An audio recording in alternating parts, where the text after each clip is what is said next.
So last week we have gone through this rules of inference. It's actually not very hard to apply these rules. I don't think it's really hard to apply these rules to the simplification and proof. Actually, the hard part is you have to realize these rules exist there, right? So you have to get yourself familiar with this rule so that you can, when you're trying to doing the simplification, when you're trying to doing the all the proof, you kind of you can quickly find out which rule you want to use, and yeah, and the logic there is really not that hard. So since we are graduate level student, I believe you have the ability to apply these rules to the situation. Find the situation, you meet the situation, you are able to use the rules, apply those rules. Just maybe there are some rules that exist, but you do not even realize. That's gonna be a problem. So I print out all these rules of inferences for all of you, so that you can bring this to your maybe exam test, or when you're doing those proof, you can quickly check it out instead of just looking from the two pages.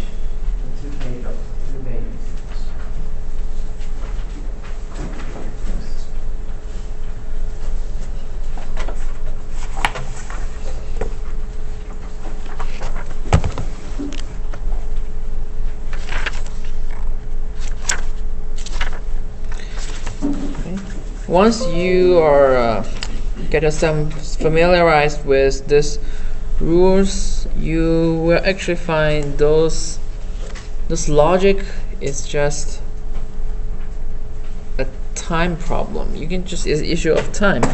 You can just apply them and find whatever you want there. Yeah, so the key point here is familiarize with these rules. Okay. Alright, so we learned how can we apply the rules to simplify, doing the simplification, and maybe a little bit about the proof last week, right? In case you forgot it, yeah, let me go through some quick simplification problems, solve some simplification problems, that we can go through this quickly and find out how we apply those rules. Okay. Yeah. So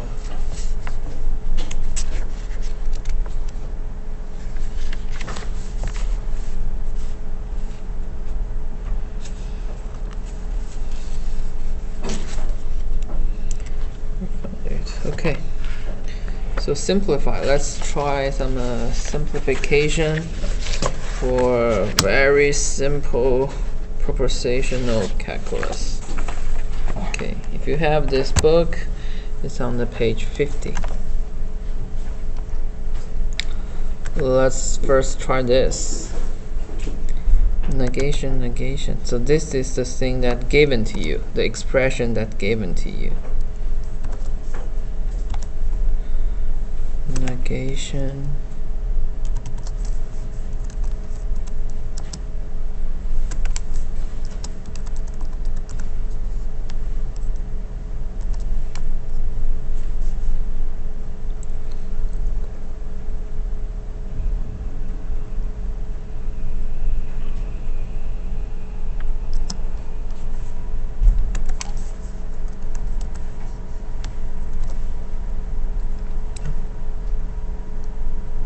Okay, so the purpose here is to simplify this expression, right? So we will name this as the expression, right?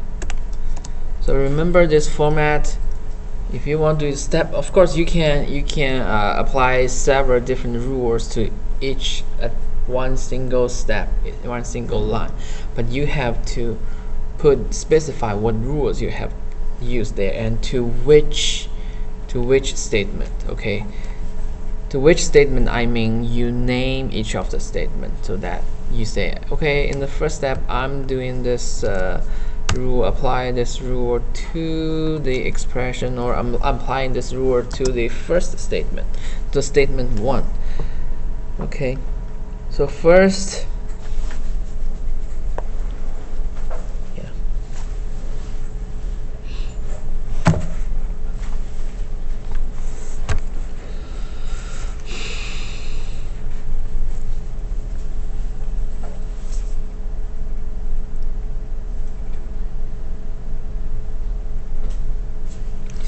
okay, let me put this expression out, and maybe you can tell me which rule have I applied there.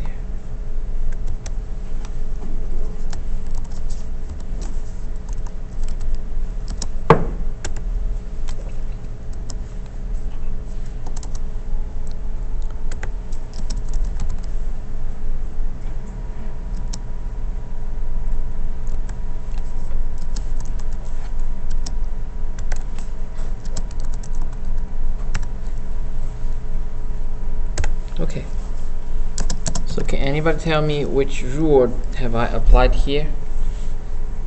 Distributive or? Yes, the main thing here is distributive and or. So we eliminate these two brackets and put the inside, bring the inside out with this open, so it becomes open. This open actually comes from here, and the second open actually it comes from the outside. Okay, so it becomes open and open, or closed and open. But here I put this open and open here to make it more like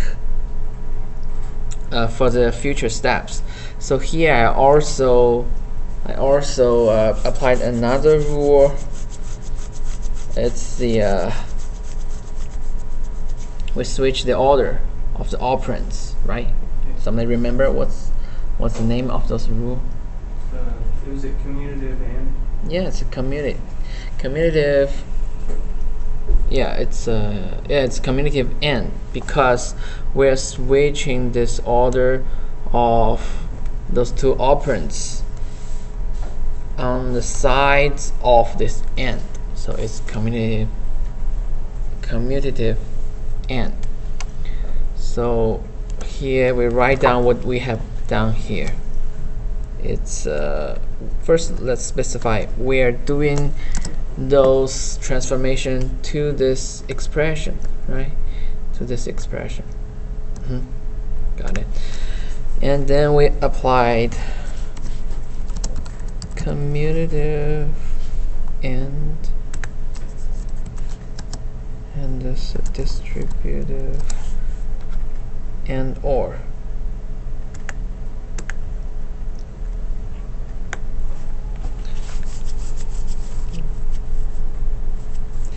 So when you apply distributive, have distributed or and distributed and or. The difference is the operator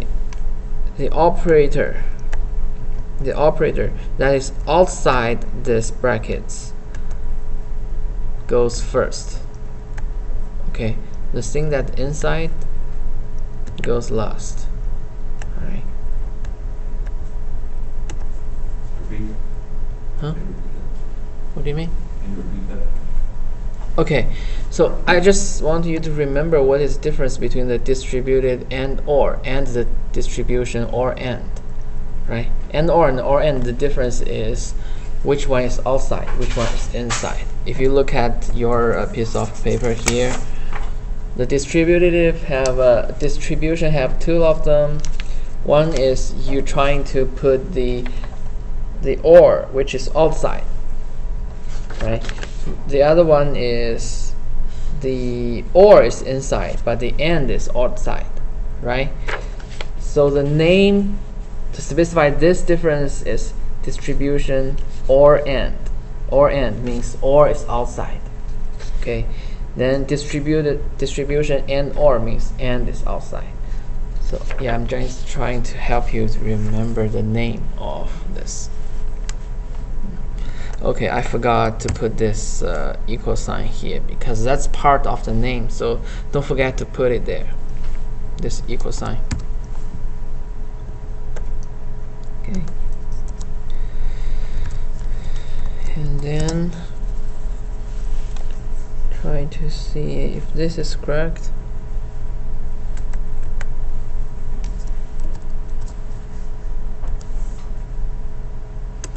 Negation is still the same. And when what we do is open or open and closed.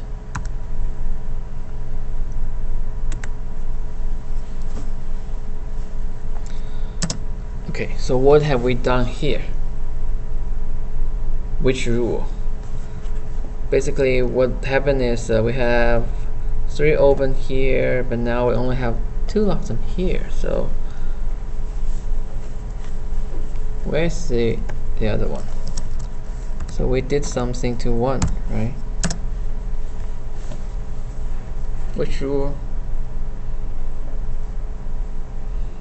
There are some rules which can eliminate some operands there. For example, so if we're trying to change from 2 to 1, how about and, right? If you look at and 1, right? So for and 1, basically we're doing this. It's open and open. We reduce it to this open. It follows the open. So open follows open.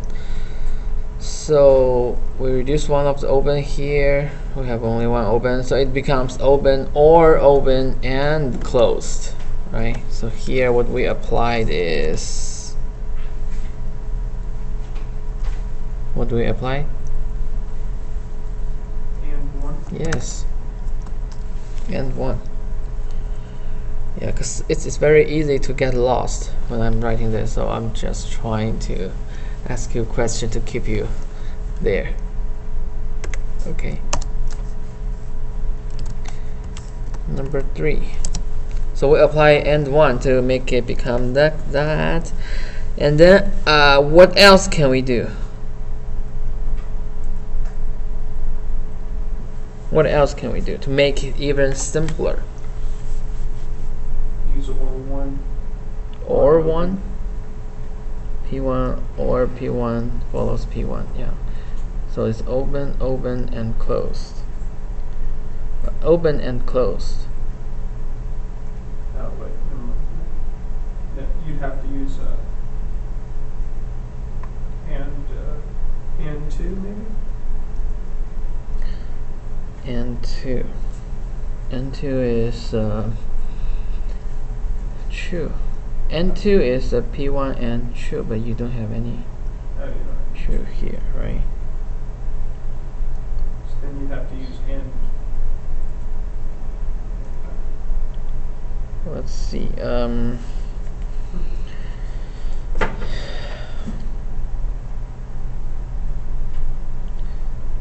So basically we use yeah, in the book it says we use or for. Let's see, what is or for? Or for is you put the or inside. Yeah. So that's what they did.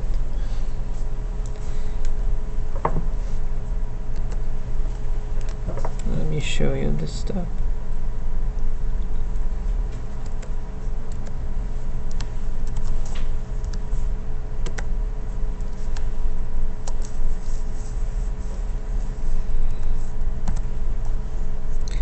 if you're doing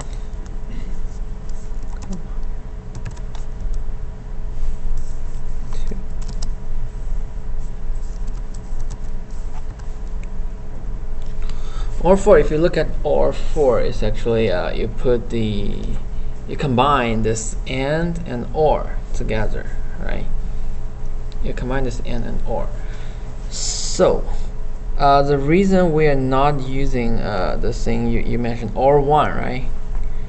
Because if you have some idea, we talk about because it's open and closed.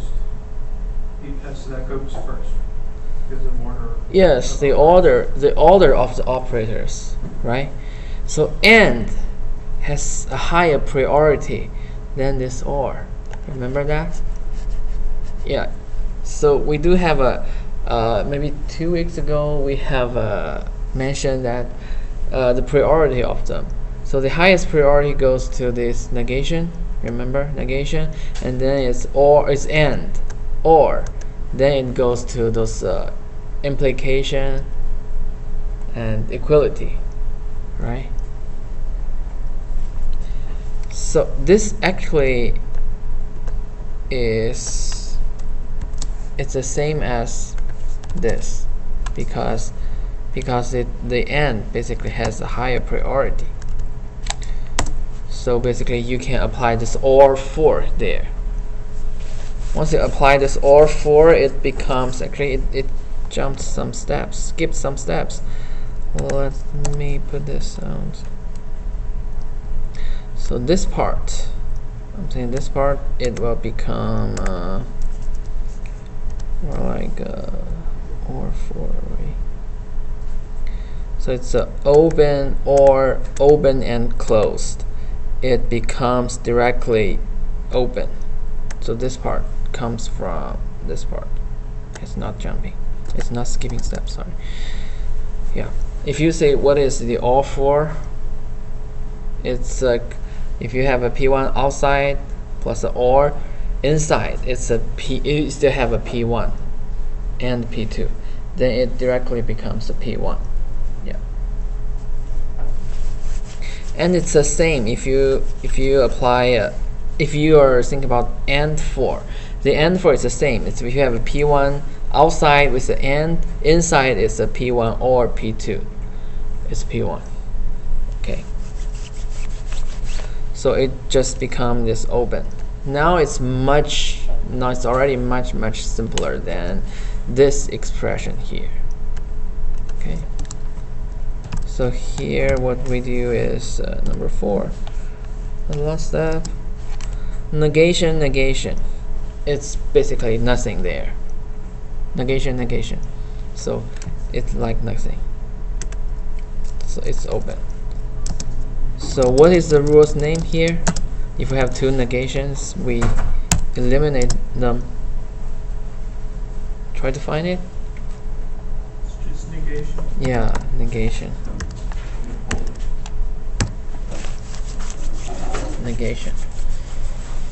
Okay. So that's how we simplify expression step by step.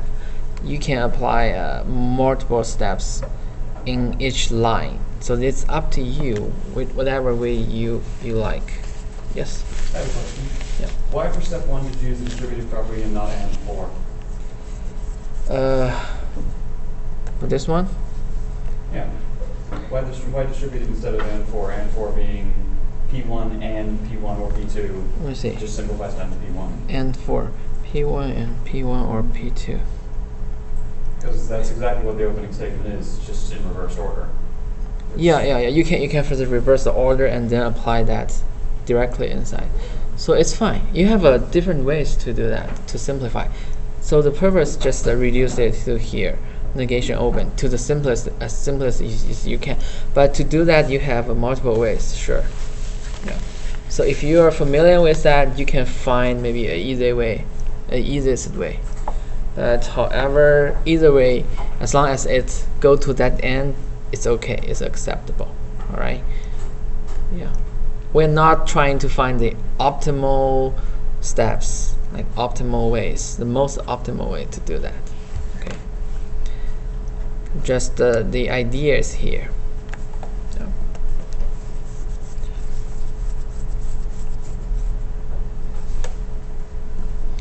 Alright, so that's the thing here. Alright, let's directly jump into today's stuff. Week 6.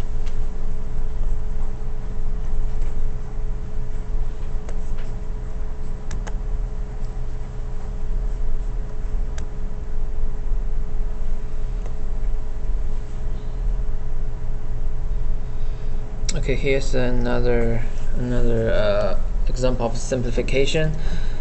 Yeah, consider this example here.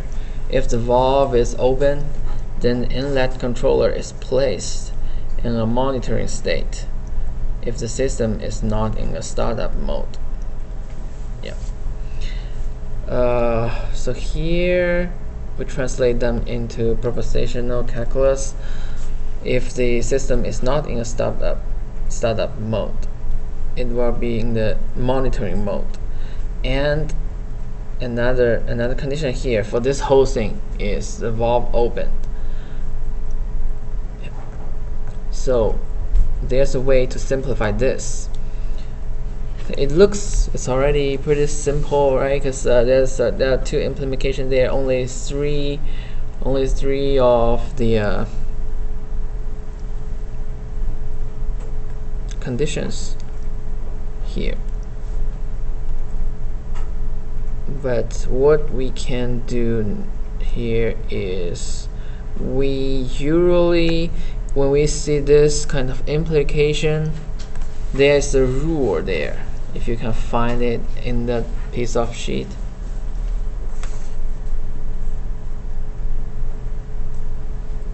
On the second page, the first thing on the second page, implication. Right. So P1 implies P2.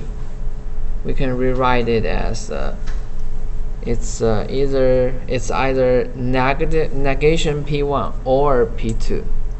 It makes sense, right? Does it make sense to you? Logically, it makes sense to you intuitively, right? And if you want to prove it, try this truth table. You can see this actually is established rule. Okay, so when we see this is important. This is an important rule that when we are trying to prove something, we use this a lot.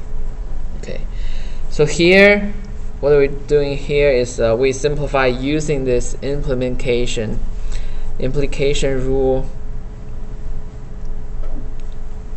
So apply this to this very first implication operator. Then we have it's a negation valve open, or this thing at the right side. Okay. And then we do this again to the implication at the second implication operator. Then it becomes it actually becomes a negation startup. So negation stop, it becomes startup or monitoring. Yeah. And if you have or, so it's all the same if you have this brackets or not. Right. So at last we have this simplified version, which means, yeah, can anybody transfer this, translate this propositional calculus back to our natural language? This one, valve open or startup or monitoring.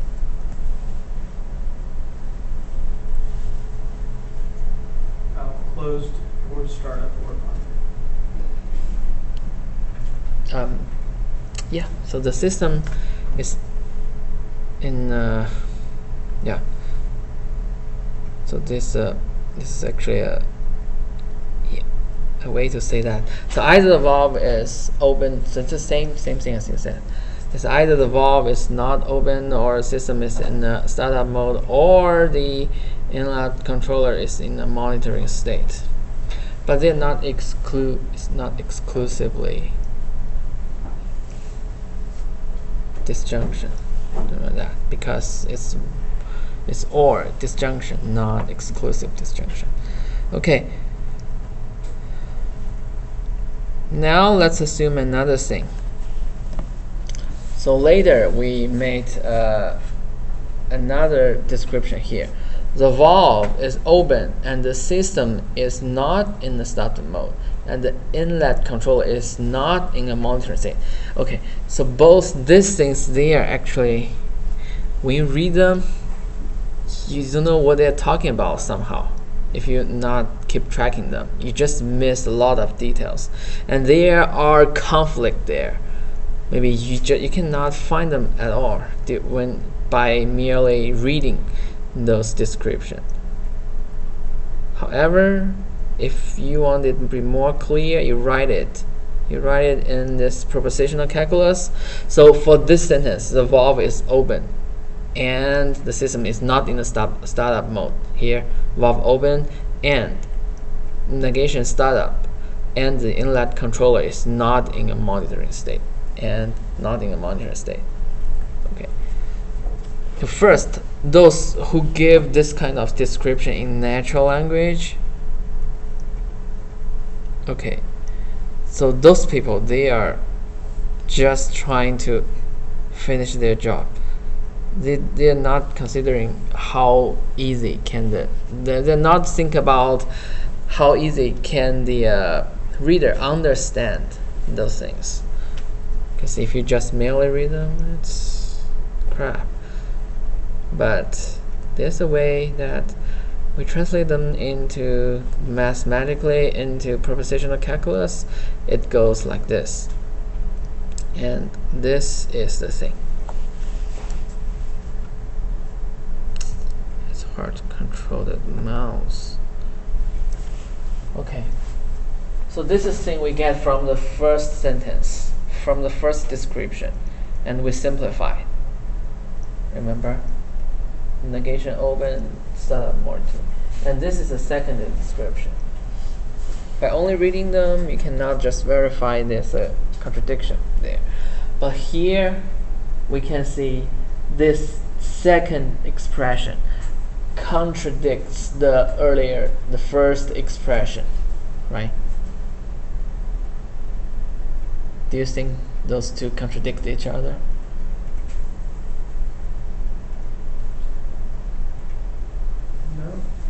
No? So can you give a value that makes the first one true and also the second one true?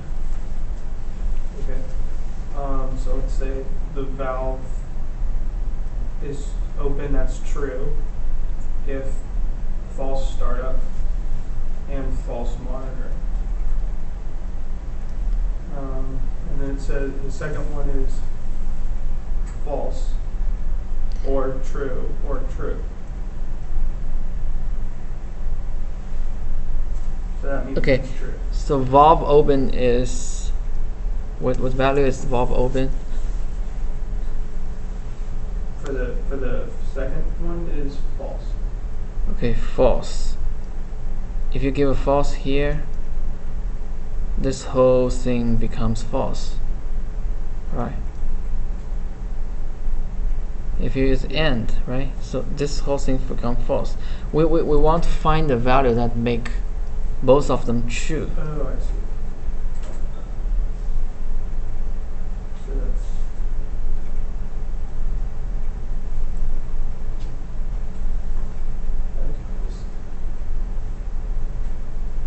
Yeah.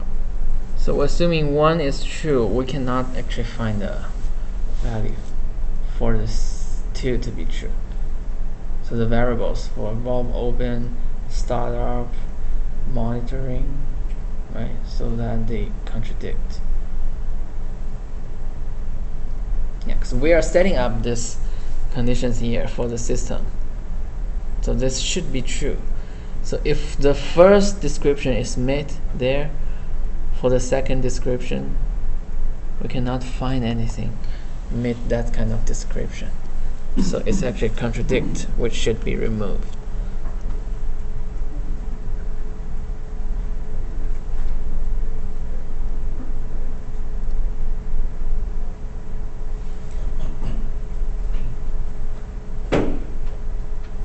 Okay, so this is an awesome one. So now let's try if we actually have some sense there to do this kind of simplification, or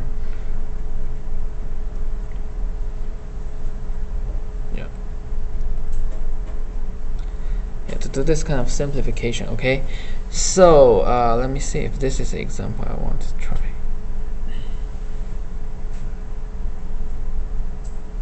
So, okay, so this is the one.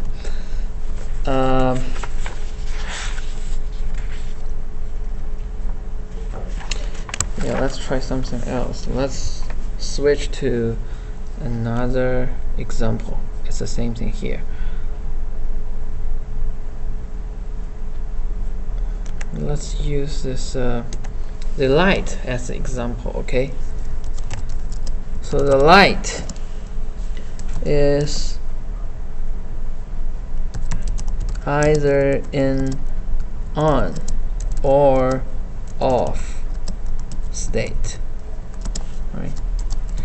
It cannot be in both states. Does it make sense to you? Right, the light, it cannot in both states. So the light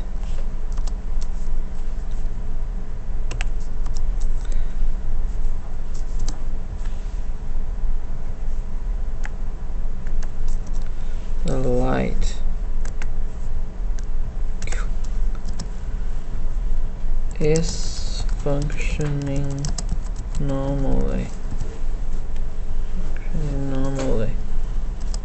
only when it is in one of states. Okay, so the light is functioning normally only when it's in one of these states. It's either on and off. Okay, so that sentence makes sense to you, hopefully.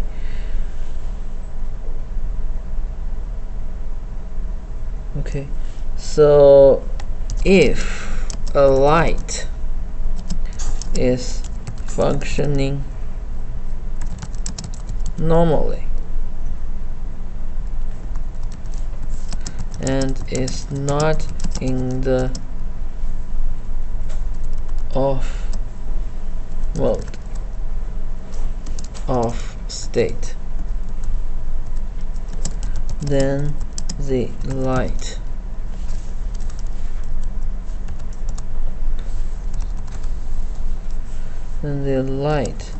can be regarded as being operating. Right? Both sentences make sense to you, right? So I hate this examples from the book, because sometimes we don't know what is actually going on in the testing mode, testing state. There are reactors monitoring state, which is sometimes we need some maybe background knowledge to understand those reactor. Okay, chemistry reactor. But here, let's just take this example here. The light is either in on or off mode. Okay. The purpose here is we are trying to, from this logic I described here, we're trying to get the relationship between the on state, the off state, and the fact that the light is operating. Okay, so let's try this on this piece of paper.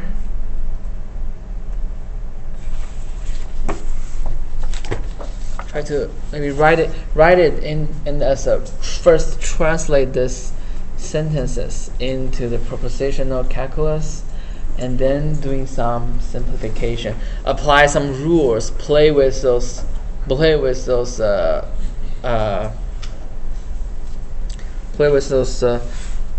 propositional calculus, apply those rules, trying to find if you can reduce those to some certain step that specify the relation between the on state, off state, and the light is operating. Okay. So, write your name.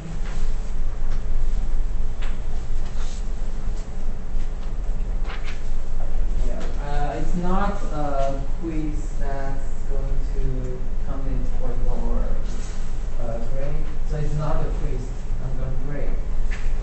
It's just a test for yourself. To let you understand. Yeah. 'Cause I don't want any of you to get lost in here. This is important.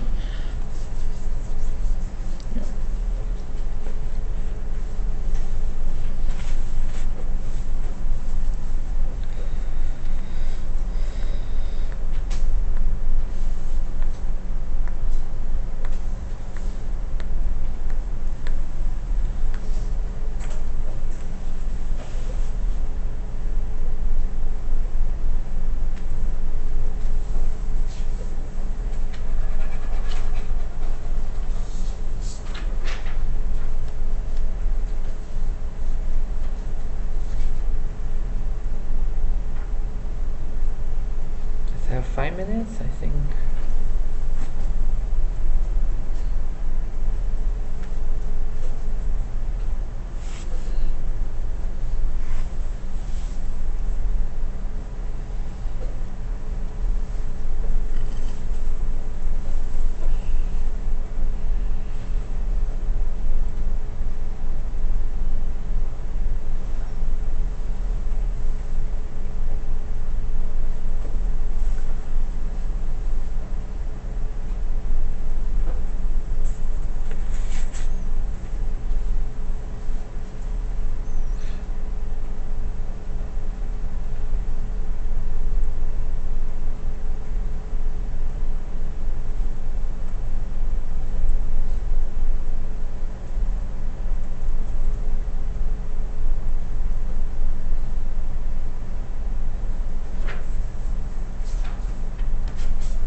Okay, so yeah, we don't have a lot of time in class, so please put your name on that piece of paper. It won't be count towards the final grades. I'll only use that for attendance record. Okay, please put the name there and maybe leave it here when you leave the classroom. Okay, so let's talk about, let's have a discussion here. Two sentences, two expressions. So the light is either in on or off state. Let's use our intuition to think. So the light can only be on and off. Right? Basically, the first expression says the light can only be on and off. Is on or off. There's no state that there's no way for a light to be on and off. Okay. The second thing says if a light is functioning normally and is not in the off state. So functioning normally means on or off, right? On or off, but just one of them. So if it's on or off and it's not in the off state, so it's in the on state, right? When the light is in on state, then the light can be regarded as opening. Okay, so basically, if we use our intuition to do some analysis to this logic, it will be something like if the light is on, it will be in this operating state. Okay, so basically that's maybe our final target, what we want to do, right?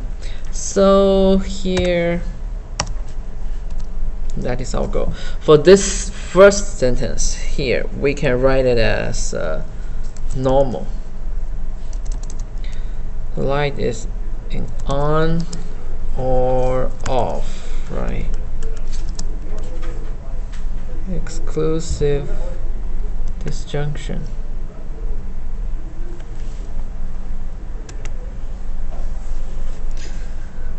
Have any that here? Okay, I got you.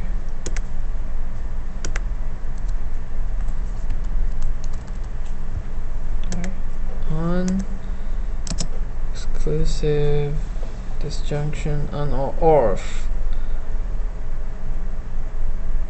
In the light is either in on and off. It can't be in both states. The light is functioning normally only when it's here. Another sentence here. The light is functioning normally only when it is one of these states, right? So you see the keywords here, only. What makes you think when you say this only? So what is the thing? What is the next thing? What is your normal reaction to this only?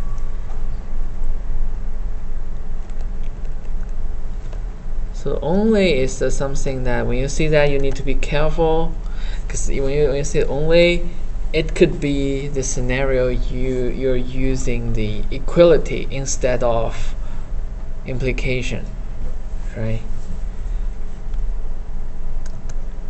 So basically here is normal, right? Normal.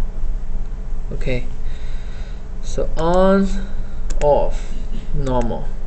That's what we want to say in this first expression. If we're not saying anything like only when it's in one of the states, it will be implication. However, we have a normally only when it's in one of the states. So normal, equality. That's equality. And for the second one,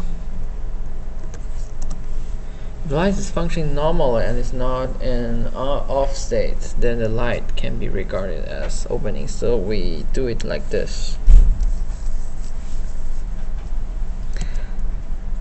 Normal.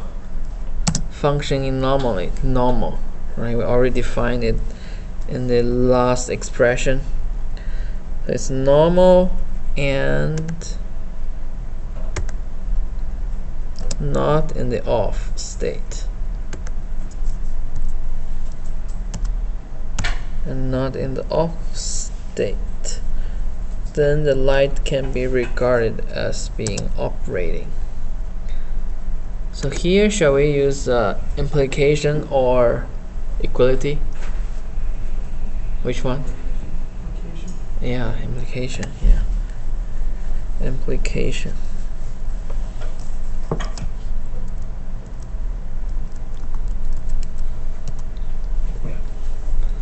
So basically, we have these two things.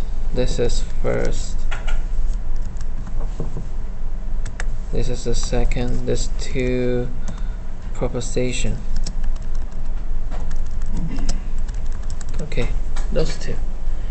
Okay, so the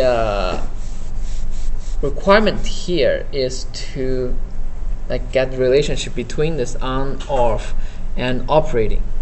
Okay. So here, what can we do is, as we find this equality, so we can directly substitute this normal with this on and off. So normal works as a bridge between these two expressions, either in this natural language or in the math language. Okay.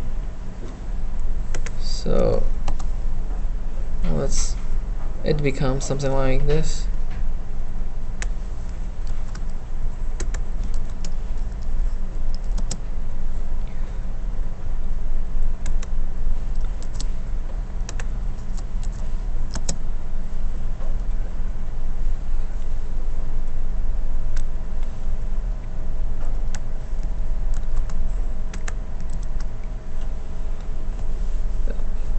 On, off, and not off, negation off, operating.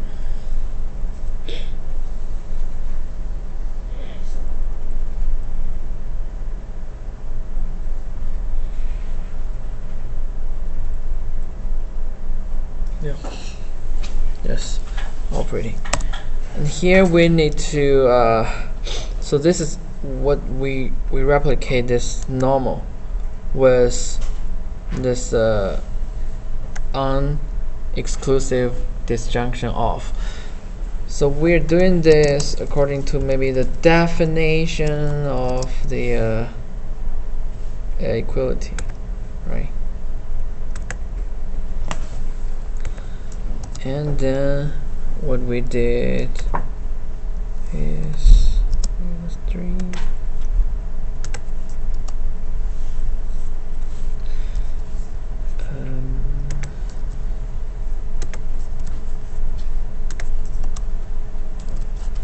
So number 4, what we can do is here we said this exclusive disjunction. Let's take a look at our rules of inference. Is there anything we can do to that? Any rules regarding exclusive disjunction? You find anything there?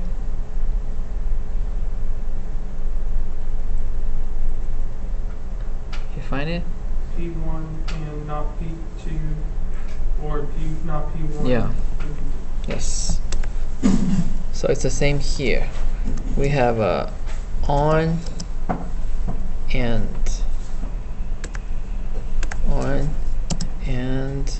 neck off, or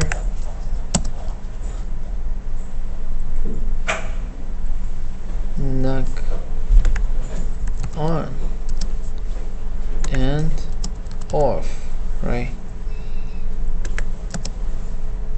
And neck off.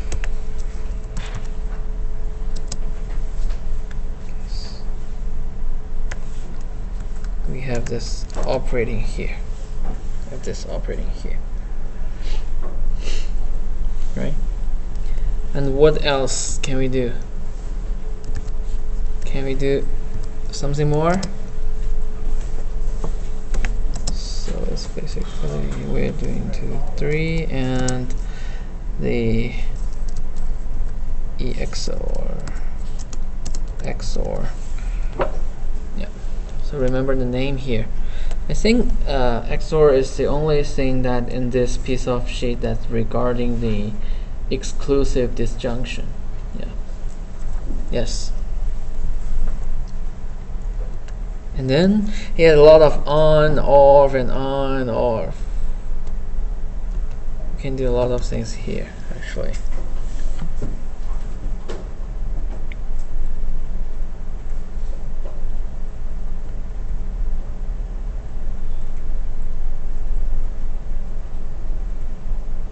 Right. What shall we do? So then you would do What's the name? Name the rule to me. exclude. Which one? Exclude. Oh. First part, or you could do one of the distributed.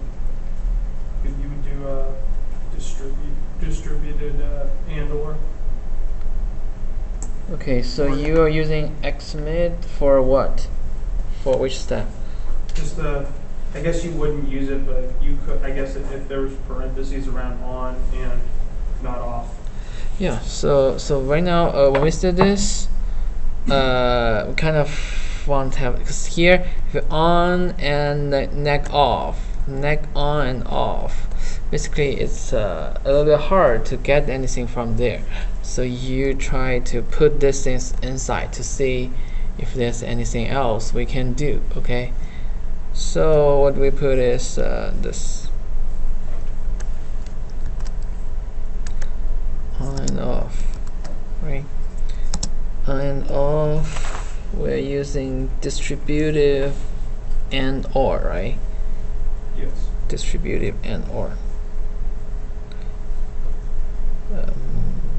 Yes. Yes. So it's gonna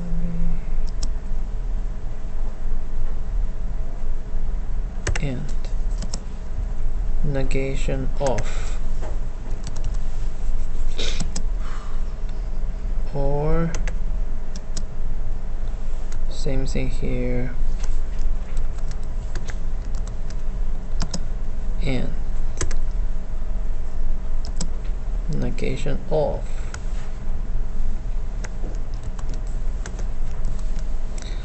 And then we're doing the same thing here, operating.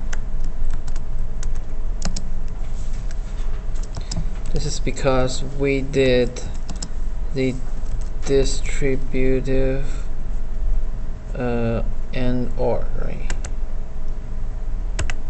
Yeah, distributive and or.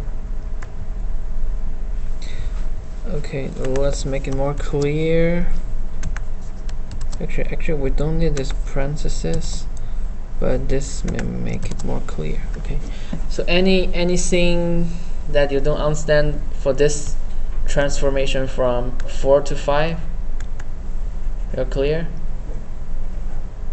Because we use this distribution and or, right? We kind of put this and off. We take this inside. We put this inside these brackets.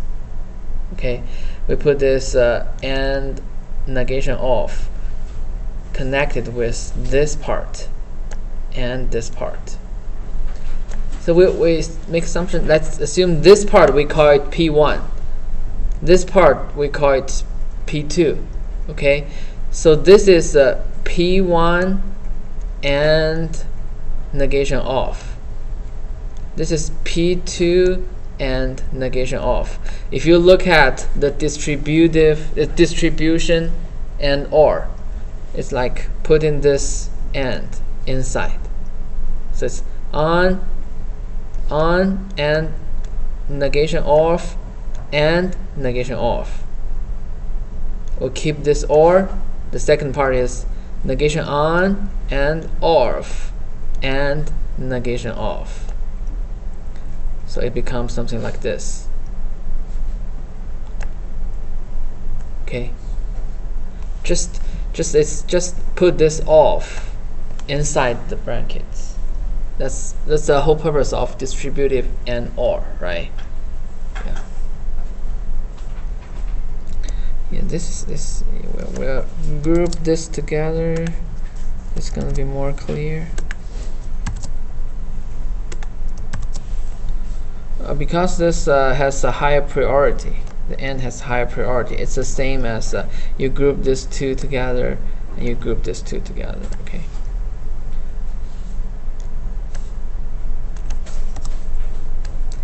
And what do we do to that?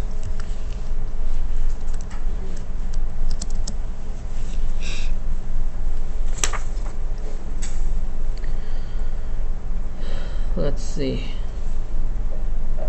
We have off and off. Basically, that's off. Negation off and off. If you look at end one, it becomes, it's end one, yeah. It becomes just negation off, right? And what else? If it's off and negation off, what can we do to this part?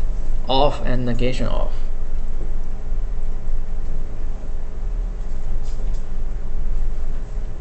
There's a rule there. Look at here. The corner, the first page, the left, the right down corner, contradiction. So it becomes false, right? So this part, by the rule of end one, it becomes this on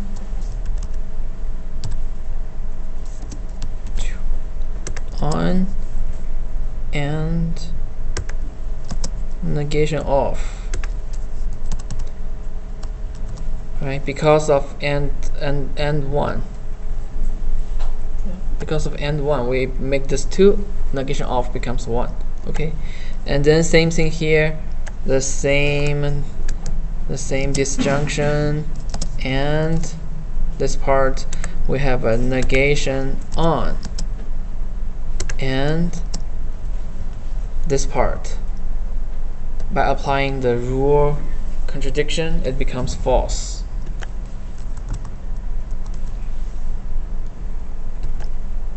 Right? So it becomes operating.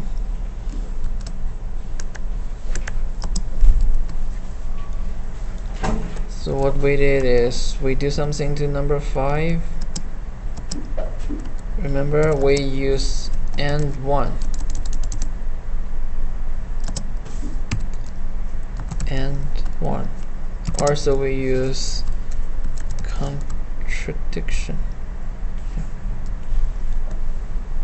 So it becomes something like this. Okay, now it looks much simpler and we can do more here. On and off, or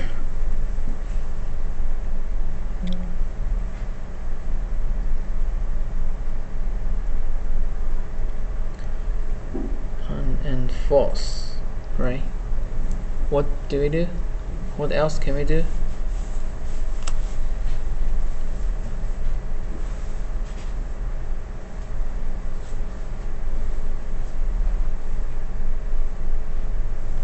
What else? Just one more step.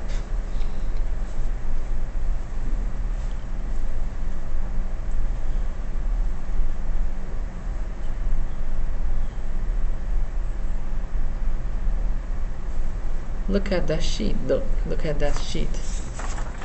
The rules. Find something. Well, the second part after the or symbol is false. Yeah. So name the rule. Or 3. Or sorry, or and 3. Yeah. And 3. Look at and 3 there. And 3 basically says anything and a false becomes a false. Make sense? Even we do not have that rule here, we know this is false. Right? We know this is false. So this or false. I'm just operating. Oh, crap.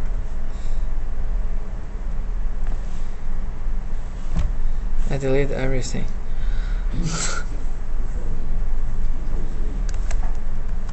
No. Oh, yeah, it's back. It's back.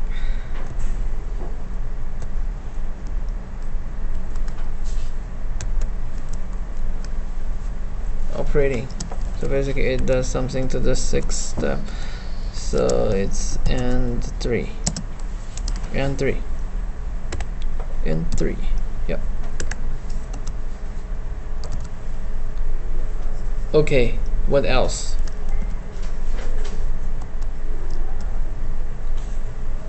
If you're not looking at anything in the rule sheet, anything or a false. You can just get rid of the false. That's Yeah. not important anymore. Yeah, it's not important anymore because this not gonna contributing to the results. The results is gonna depend on or neg off, right? And if you want to find a rule there, look at or3, or3. Right? Then it becomes, we do not need that false anymore. Okay, operating. We're doing something to number 7 or 3. Yeah. So number 8 is the thing we get. Of course, you can get even more by using the implication, like P1 implies P2 is neg P1 or P2. You can like doing something like neg on and off or off or operating.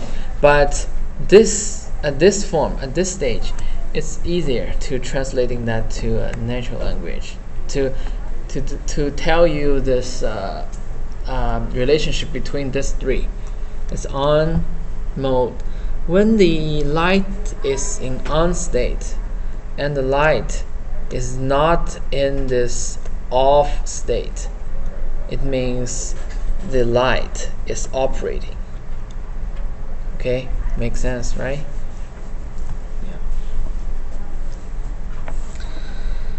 Okay, so that's a good example to let you have some sense there.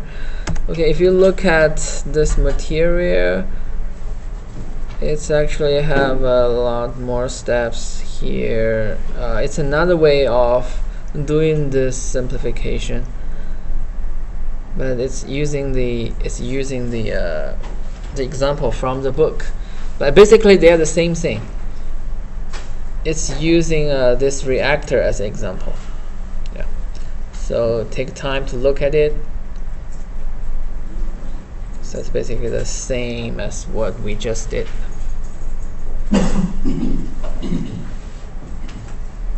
Yeah. And then we kind of need to talk about this prove something. And we get from some pre-provided like premises, and we derived from those premises to some conclusion. It's more like a process of doing the proof. Okay, so next class we'll talk about this kind of proof, right? And also we'll talk about another way of proof. It's called indirect proof. Yeah. So with this propositional calculus, all right.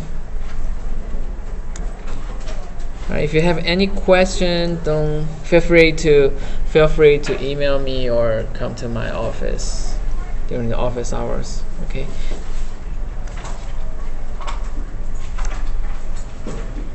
All right. Thank you very much.